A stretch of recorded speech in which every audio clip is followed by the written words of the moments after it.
Salut tout le monde, j'espère que vous allez bien. On se retrouve aujourd'hui dans un nouveau book haul qui est bien trop conséquent à mon goût, hein, étant donné que, en fait, je pense que je vous l'ai déjà expliqué au niveau des réceptions, souvent on reçoit tout de façon groupée par les maisons d'édition et aussi parce que c'est vrai que toutes les dates de sortie, enfin vous le voyez bien en fait dans les vidéos sorties livresques, il y a toujours des dates où tout sort, donc en fait, pareil, nous, quand on reçoit les trucs, on les reçoit tous d'un coup. J'ai fait quelques achats mais finalement très peu. Donc voilà, je vais vous montrer tout ce qui est arrivé. Vous allez d'abord voir des romans, ensuite vous verrez du graphique, et ensuite vous verrez les livres VO, puisque cette fois-ci il y a de la VO. Voilà. Dans un premier temps, j'ai reçu mon gros carton de la part des éditions Brajlon, Milady Castlemore. On fait des demandes de SP par trimestre, je sais pas si je vous avais déjà expliqué. Et en fait, j'avais rien demandé au mois d'avril, puisque rien ne m'intéressait. Par contre, il y avait énormément de sorties en mai qui m'intéressaient. Du coup, j'en ai reçu pas mal. C'était un énorme colis. Mais je crois que je reçois rien en juin, donc ça va. Mais c'est vrai que tout était concentré sur le mois de mai, donc je vous montre tout ça. J'ai d'abord reçu La main de l'empereur d'Olivier Gay, qui est le tome 1, donc ils sont en train de sortir en poche. Je crois que le tome 2 sortira prochainement aussi. J'aimerais d'abord lire Les épées de glace, donc je vais essayer de lire Les épées de glace et ensuite j'attaquerai celui-là, qui pourtant me fait plus envie dans le sens où il est plus court. Oui, c'est complètement stupide, mais... Voilà. J'ai reçu le tome 2 de Moana de Silène Edgar chez Castlemore Poche. J'avais bien aimé le tome 1, j'étais pas restée sur ma fin parce qu'on a une vraie fin, je trouve, en tout cas dans le tome 1. C'est un roman qui se lit très vite, donc je suis très contente parce que je sais que je vais le lire assez rapidement. Et puis j'avais bien aimé l'ambiance et j'ai bien envie de savoir ce que l'autrice nous a réservé pour la suite. J'ai reçu Genesis Entre deux mondes de Claudia Gray, donc qui est le tome 2 de la saga Genesis. Je vous ai pas encore parlé du tome 1, je suis désolée, je suis tellement en retard. J'ai beaucoup aimé le tome 1, donc c'est vrai que quand on m'a proposé ce tome 2, je me suis dit ok, je peux bien lire le tome 2. Voilà, j'aime beaucoup la couverture, c'est un space opéra. Voilà, c'est tout ce que je peux vous en dire pour le moment, et c'est plutôt cool, voilà, c'est plutôt cool. Je lis pas énormément de choses qui se passent dans l'espace, mais ça j'ai bien aimé. Et ensuite j'ai reçu deux livres qui vont ensemble entre guillemets. Donc il s'agit d'abord de La petite librairie des cœurs brisés de Annie Darling, qui est un tome 1, et ensuite une suite, voilà, qui s'appelle Coup de foudre à la librairie des cœurs brisés, donc de Annie Darling. Voilà, donc comme j'avais pas lu le premier, je me suis dit que j'allais demander les deux. Je vais lire celui-là au mois de mai. Même si on est sur le mois de la fantaisie, ça va me faire changer un petit peu aussi de registre. Parce qu'en ce moment j'ai besoin de légèreté, voilà. J'ai vraiment besoin de légèreté. Donc je pense que je vais me le faire, peut-être pas cette semaine, mais peut-être la semaine prochaine. Et puis comme ça je lirai... Il est à l'envers. Comme ça je lirai la suite au mois de juin. Voilà. Mais j'ai vraiment hâte de lire ces petits livres. Et je les trouve très beaux. C'est complètement... Ça sert à rien de dire ça, mais c'est vrai. Mais attendez, chez Milady, c'est pas fini. J'ai également reçu, du coup, le tome 4 de la saga Les Écorchés. Donc, Révolte, de Ty Lee Cole. Celui-là, je sais qu'en une après-midi, il est bouffé. Hein, donc, je m'inquiète pas trop. J'ai hâte. Je sais pas si c'est le dernier... Mais vous savez que j'ai un plaisir coupable à lire ces romans-là. Voilà, et j'ai hâte. Je vais arrêter de dire que j'ai hâte, peut-être, non? Et puis bien sûr, le tome 3, qui je crois est le dernier, de la saga d'Olivier Gay, donc La magie de Paris, donc qui s'appelle Ici et ailleurs, chez Castlemore. Voilà, j'aime encore beaucoup la couve. Il est tout petit, il fait même pas 300 pages, je suis trop dégoûtée, il fait 275 pages. Ridiculous, les gars. Voilà, il y a encore mon nom derrière. C'est la même situation que sur le tome 2. En tout cas, je suis très contente et voilà, j'ai vraiment hâte, vous le savez. J'ai ensuite reçu de la part de Hachette Chacun ses raisons de James Patterson et Émilie Raymond. Alors apparemment, ça va être une enquête dans un lycée, quelqu'un va balancer un truc sur les réseaux sociaux et on va essayer de savoir qui a pu faire ça. En fait j'adore la couleur, c'est une de mes couleurs préférées. Je pense que c'est ce qui m'a vraiment fait craquer. Je suis très contente parce que c'est écrit très gros, voilà. J'ai des problèmes aux yeux en ce moment. Et il est super court, il fait 275 pages, il va se dévorer tout seul, je suis super contente. Donc voilà, et je vais le lire très bientôt parce que je vous avoue que ça m'intrigue et je vous dis j'ai vraiment besoin de légèreté en ce moment. Donc tout fraîchement arrivé d'aujourd'hui de la part de Nathan, j'ai reçu le tome 6 de Wonder Park de Fabrice Collin et je pense que c'est le dernier. Si mes souvenirs sont bons. Normalement c'est le dernier monde, donc ça devrait être la fin. C'est une saga jeunesse que j'aime beaucoup et je suis contente de pouvoir lire la fin. De la part de l'école des loisirs, j'ai reçu... Oui, je suis super contente. Donc j'ai reçu Pomme et j'ai reçu Mauve, donc le tome 2 et le tome 3. de Verte. Vous savez que j'ai adoré Verte, donc là c'est des rééditions et je les trouve tellement beaux. Voilà, là quand je les ai reçus j'ai eu qu'une envie, c'est de me jeter dessus. Le problème c'est qu'en ce moment j'ai envie de me jeter sur tout, mais en même temps j'ai beaucoup de mal à lire en ce moment, j'ai beaucoup de mal à me concentrer en fait. Donc je lis très peu, et pourtant j'ai envie de tout lire. J'ai reçu le tome 4 de Malenfer, donc La sorcière des marais, parce qu'en fait je vais recevoir le tome 5 qui sort en juin il me semble, mais j'avais pas lu le tome 4, donc Flammarion a été très gentils, ils ont été très sympas et ils m'ont fait parvenir le tome 4, donc voilà, du coup je vais lire le tome 3 cette semaine, comme ça je lirai le tome 4 la semaine prochaine. J'ai reçu le Salon de beauté de Melba Escobar aux éditions de Noël dans la collection Sueur froide. Franchement ça se passe à Bogota, dans une maison de beauté où tout le monde se confie, etc. Et en fait, un jour, on va confier un truc qu'on aurait peut-être pas dû confier. Et puis voilà. Hein. Apparemment, c'est vraiment un super thriller. J'ai très envie de le lire. Il est très court. Ça a l'air assez sombre. Et moi, le fait que ça se passe à Bogota, j'adore l'Amérique latine. Donc forcément, oui, il faut savoir que j'adore le Japon et l'Amérique latine. Voilà, comme ça, vous savez. Du coup, voilà, j'ai vraiment hâte de me plonger là-dedans. J'adore la couverture. Je sais pas pourquoi. Je peux pas vous expliquer pourquoi, mais j'adore cette couverture. Ensuite, de la part des éditions Rajo, j'ai reçu la suite de la saga Les Plieurs de Temps de Manon Fargeton, donc Camille à l'heure de vérité et Charlie pour toujours. J'ai super hâte de lire ces romans. J'ai beaucoup aimé... c'est bizarre, je croyais... Ah oui, je croyais qu'il y avait des illustrations, mais oui, il y en a. Voilà. J'avais beaucoup aimé les 2 premiers tomes. J'adore le dos de ces livres, c'est trop beau. C'est vraiment des objets livres canons. Du coup voilà, je suis super contente de pouvoir continuer cette saga et la terminer, puisqu'il me semble qu'après ces 2-là c'est fini. Alors ceux-là j'ai un doute, je ne sais plus si je vous les ai présentés ou pas. Entre ce que je vous montre sur Insta et ce que je vous montre en vidéo, je suis perdue. Donc bon, tant pis, si vous les avez déjà vus, vous les reverrez. Hein. Donc de la part de Sarbacane, j'ai reçu le journal de Gertie, Printemps de chien. Depuis le temps qu'on me dit « Stéphanie, il faut que tu lises le journal de Gertie ». Bon, ok, quand j'ai vu qu'un nouveau sortait, je me suis dit pourquoi pas, je vais essayer, j'espère que ça va me plaire. Donc c'est de Bertrand Santini. Et j'ai reçu, ça a l'air trop rigolo, Minus contre Minos de Anne Schmoch. Alors là je suis désolée, chez Pépix. C'est voilà, c'est typiquement le genre de petit livre jeunesse que j'adore, avec des petites illustrations, voilà. On va parler de mythologie, je pense, ça va être assez rigolo et j'ai hâte de découvrir. De la part de Scrinéo, j'ai reçu Rouille de Floriane Soulas, donc chez Scrinéo, avec une couverture d'Aurélien Polis qui est à se taper le cul par terre, avec une gentille dédicace de la part de Floriane. Donc voilà, je vais le lire sûrement en juin, puisque là, avec le mois de la fantaisie, je vais pas avoir le temps, mais il sera sûrement lu en juin. On va passer à mes achats, vous allez voir qu'il n'y a pas grand chose au niveau livre français. Donc j'ai passé une commande sur le site de Citre, en passant par Price Ministère, voilà. Donc je me suis acheté Erreur 404 d'Agnès Marot, chez la collection, enfin dans la collection électrogène chez Gulfstream. Donc voilà, il est sous blister, c'est très bien, comme ça il est protégé. Voilà, j'ai hâte de le lire et en même temps je suis pas non plus... Enfin, c'est marrant parce que j'ai hâte de connaître l'histoire et en même temps je suis pas pressée non plus parce que bon, Agnès Marot elle sort pas non plus des livres tous les 3 mois quoi, donc bon, je vais quand même essayer de le savourer et j'aime beaucoup ce violet, voilà. Et j'ai aussi craqué pour le Faiseur de rêves de Laini Taylor aux éditions Lumen. Il est balèze quand même, il me fait un petit peu peur ce livre parce que apparemment il est un peu...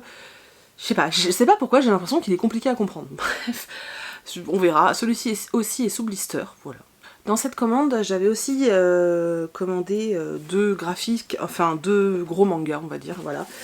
Donc le premier, il s'agit de Museum Killing in the Rain, le tome 1 de Ryosuke Tomoe, que j'ai déjà lu, que j'ai surkiffé, au point que j'ai commandé le tome 2, parce qu'il me faut absolument la suite.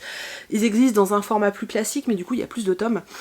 C'est un thriller, on suit une enquête policière avec des meurtres assez dégueulasses, mais j'ai adoré, franchement j'ai juste surkiffé et je veux absolument la suite en fait.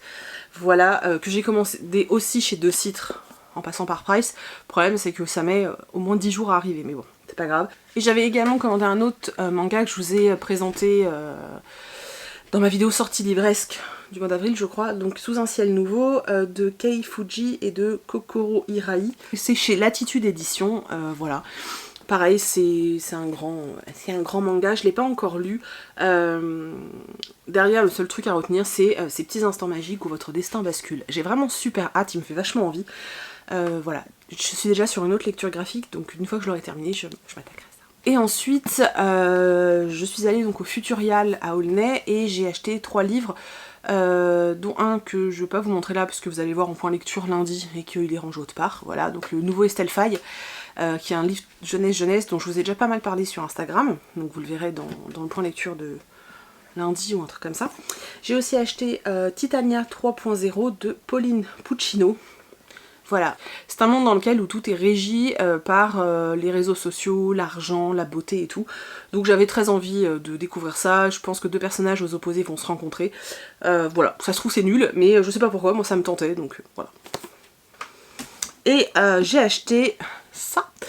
Donc j'ai acheté Opération Sabine de Nicolas Texier aux éditions du Mouton Électrique. La couve est juste incroyablement belle. Il est dédicacé par l'auteur. On est à Londres, début 1900, un enchanteur va être embauché par la spéciale je sais pas quoi pour une opération. Ça a l'air super rigolo, j'adore. Là vous avez un petit truc genre KPDP. Et voilà, du coup ça me tente beaucoup. J'aime bien les moutons électriques en plus. Par contre, le problème de cette mise en page, c'est que souvent ça manque d'aération. Hein. Ça fait souvent bricasse. Mais bon, c'est une maison d'édition que j'aime beaucoup, l'auteur était très sympa et j'avoue que j'ai très envie de le découvrir. Du coup on va passer au BD et graphique. J'ai reçu de la part de Vent d'Ouest Brindille le tome 1 que j'ai déjà lu, dont je vais bientôt vous parler. Voilà, qui est plutôt une chouette BD, mais j'avoue que j'aurais préféré attendre d'avoir le 2 pour le lire parce que je suis vachement restée sur ma faim et... Ouais, je suis vachement restée sur ma faim en fait. Donc j'ai hâte d'avoir le tome 2 pour pouvoir continuer. Par contre les dessins sont vraiment très jolis et j'ai vraiment passé un super moment pour ça parce que par contre c'était vraiment cool. Les éditions Macaca m'ont fait parvenir 3 ouvrages. Donc d'abord ils m'ont fait parvenir Sherlock Holmes, le défi d'Irène Adler. Donc c'est des BD dont on est le héros. Alors c'est un concept que je connais très peu. Dans les romans j'aime pas du tout. En BD j'ai jamais essayé. Donc voilà, c'est du Sherlock, je me dis si je peux être héroïne dans Sherlock ça peut être super cool. Je vais tenter ça dans peu de temps et je vous en parle dès que c'est fait. En tout cas je suis très contente. J'aime bien le format, c'est tout petit. Voilà, j'aime bien. Ils m'ont aussi fait parvenir Hotel Pennington de Ced et Ileana, et je l'ai déjà lu, je vous en ai parlé sur Insta, je vous en parlerai bientôt en point lecture, j'ai adoré, c'était trop bien, les dessins sont super jolis, j'aime vraiment beaucoup, enfin moi j'aime beaucoup ce style en fait, de dessin, de planche, voilà, moi j'ai passé un super moment et c'était vraiment cool. Et ils m'ont fait parvenir le tome 2 de Charlotte et moi, de Olivier Claire. J'ai adoré le tome 1, mais j'ai adoré le tome 1. Et j'ai vu qu'il y aura un tome 3, donc je suis super contente. Et voilà, donc ils m'ont envoyé le tome 2 qui est plus petit, donc je suis triste. Mais j'ai hâte, j'ai vraiment hâte de le lire. Ensuite, les éditions Akileos m'ont fait parvenir un joli petit colis aussi. Donc j'ai reçu La valise de Gabriel Amalric, Morgan Schmidt-Giordano et Diane Ranville. J'ai adoré cette histoire, c'était vraiment super cool. Alors les planches sont assez sombres, ça fait très, c'est du comics hein, mais j'ai vraiment beaucoup aimé et je sais pas s'il est prévu qu'il y ait d'autres livres dans cet univers, mais j'avoue que j'aimerais bien parce que je me suis éclatée à le lire en fait. Et ensuite ils m'ont fait parvenir 2 ouvrages qui vont être bien plus longs à lire. Donc d'abord les aventures illustrées de Sherlock Holmes, voilà, donc toujours chez Akileos. Alors il me semble qu'on a les 4 premiers tomes en fait de la saga Sherlock Holmes. J'ai feuilleté, alors par contre c'est vrai que les dessins me plaisent pas des masses, mais bon, voilà, c'est pas ce qui me parle le plus. Maintenant, vous savez que j'ai un amour infini pour tout ce qui concerne Sherlock Holmes, donc je vais le lire quand même avec grand plaisir, et puis dès que c'est fait je vous en parle. C'est super lourd. Et ils m'ont fait parvenir... pareil, 4 classiques de l'horreur, donc de Lovecraft, toujours chez Akileos. Donc là, il est en cours. En fait, donc vous avez 4 histoires. J'en ai lu une. Pour le moment, j'ai lu La quête onirique de Kadat l'inconnu.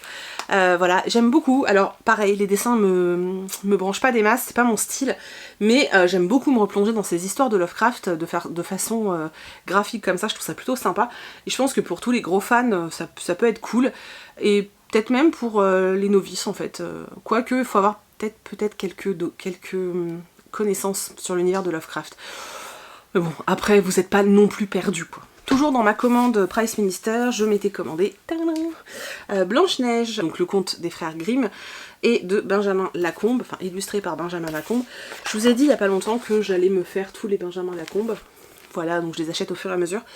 Donc là, j'en ai profité pour me prendre Blanche-Neige et voilà, faut que je me replonge dedans avec les dessins.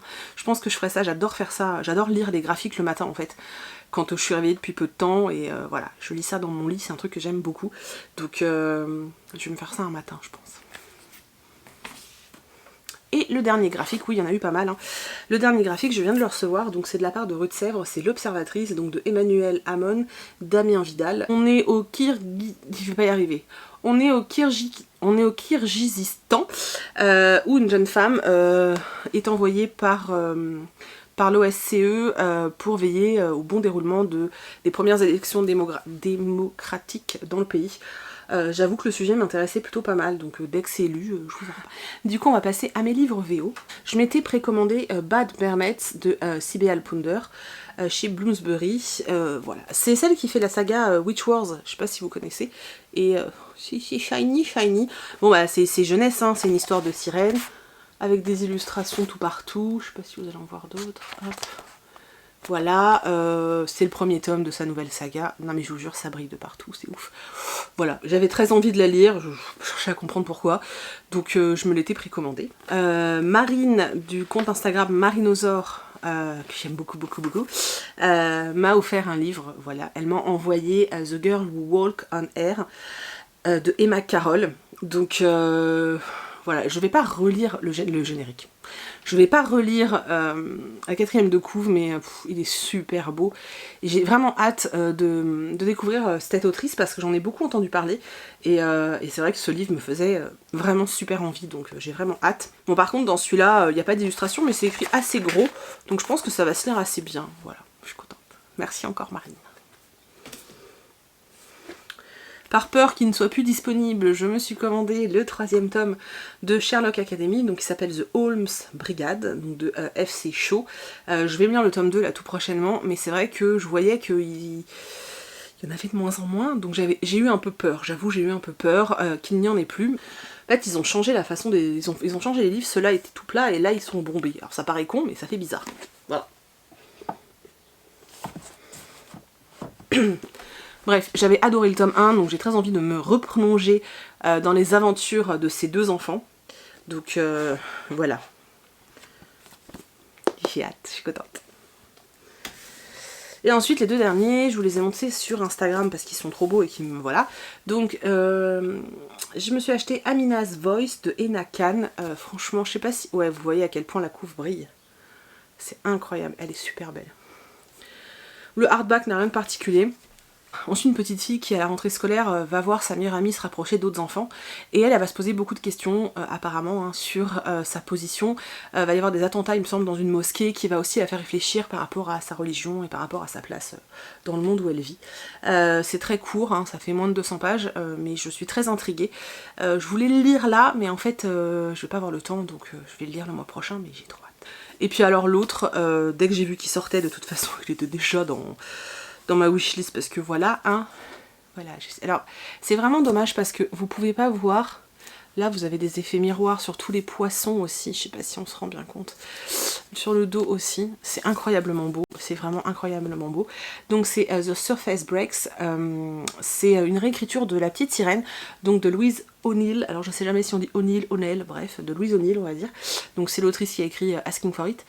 Voilà, alors je sais que le style de l'autrice c'est pas forcément facile, mais je prendrai mon temps, c'est pas grave, et le hardback est juste, voilà, juste magnifique, et c'est vraiment une réécriture de l'histoire de la petite sirène qu'on connaît apparemment, donc voilà, je trouvais l'objet livre juste trop beau.